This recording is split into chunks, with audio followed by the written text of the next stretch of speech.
The next issue is DSS.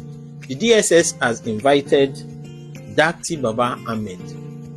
Datti Baba-Ahmed gave an interview to Arise News, and the interview, Datti Baba-Ahmed said a number of things.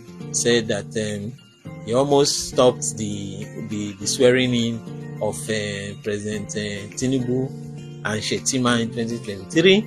I don't know what he really meant by that. This declaration of a state of emergency is a joke. Leave it at that. Right. Remember, memory lane.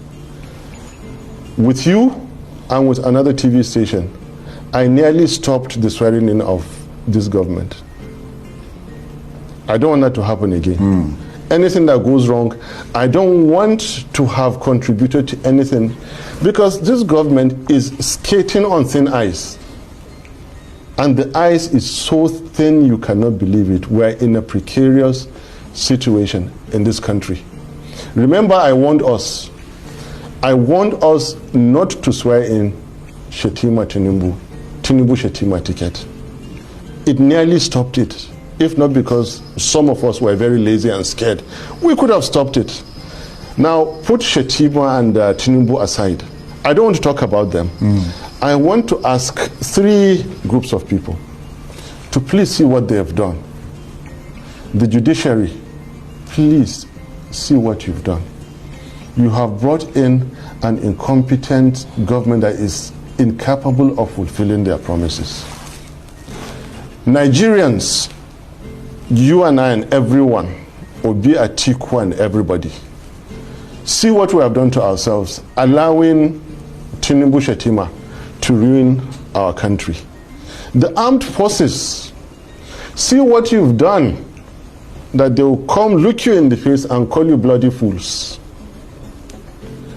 I'm not talking about Tinubu Shettima anymore. They are inconsequential because they don't even know what they are talking about. If you say they should stop building schools, for God's sake, I've written you off. But surely you can't hold them responsible. They are. No, hold on a minute. Let me just make this point. You can't hold them responsible for the historical problem of insecurity in this country. I mean, they've been there for just over 2.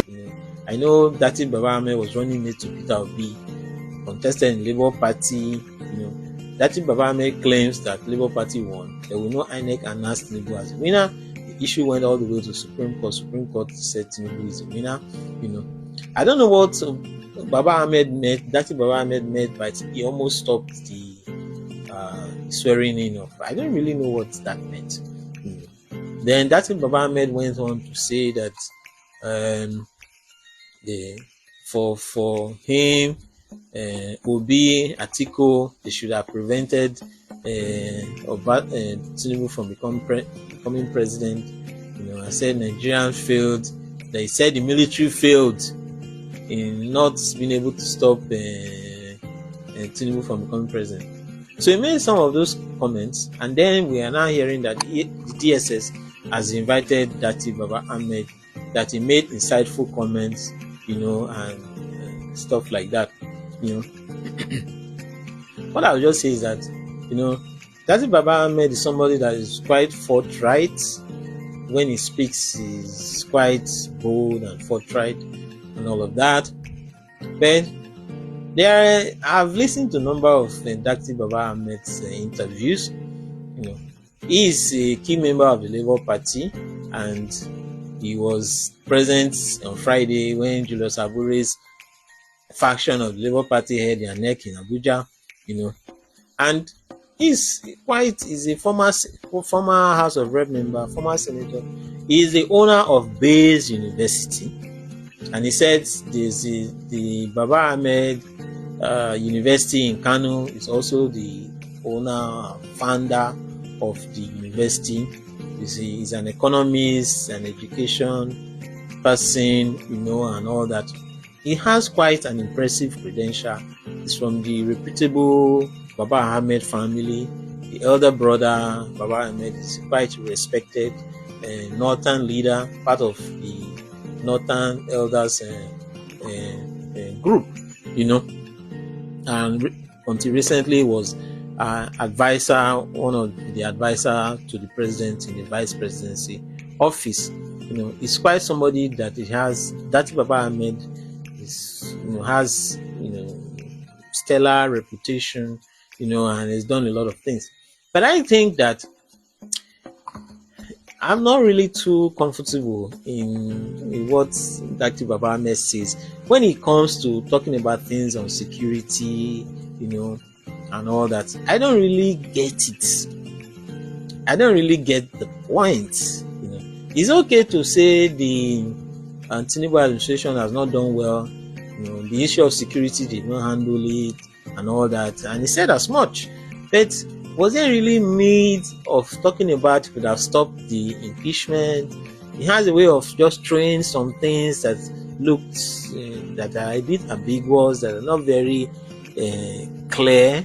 You say some things, and the journalists will try to press him on to clarify what he meant by that.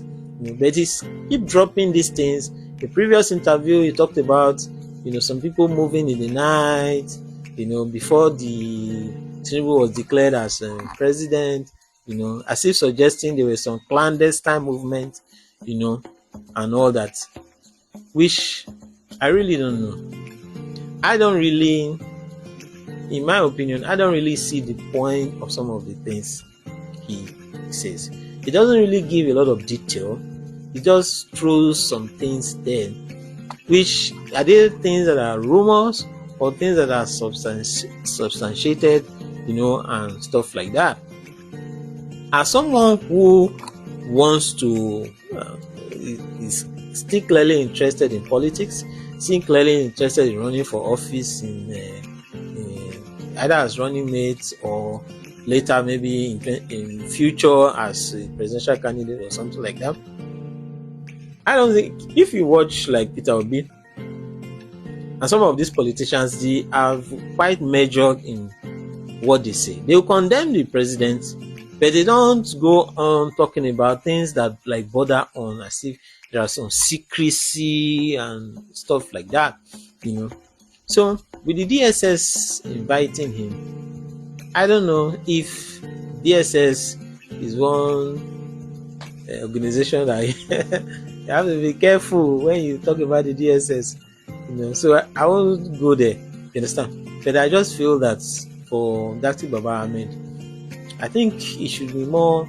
And the TV stations, they like inviting him because at the end of the day, he says things that go kind of viral and create viral moments and all that. But I don't think for Datti Baba-Ahmed, I don't think he should be saying some of these things he talks about, because he doesn't really substantiate some of these things. He doesn't really provide evidence to it. He just throws it out there, as if you throwing something as bait or something like that. And since he is clearly interested in running for office and all of that, I think he shouldn't dabble into something that stands like conspiracies or something that are not really substantiated. I think he's, as somebody who owns a university, who owns more than one universities and all that, I think he's creating unnecessary heat on himself with some of the utterances he makes. There are obvious things. If there are insecurity failures, the government is not doing well, it's obvious, and you could say that. But talking about stopping inauguration, stopping a swearing in, what does that really mean? There was an election. The election was lost. Went all the way to the court. It was lost. There's no point in bringing that again. If you are forward looking, you talk about, the government is failing, you can give your own suggestions. But there's no point of trying to go to the past and now make all these innuendos and suggestions without really clarifying what it means. The another thing we have Peter Obi visiting Chris Ngige. Chris Ngige was a former governor of Anambra State. Chris Ngige was the person, when Peter Obi first contested,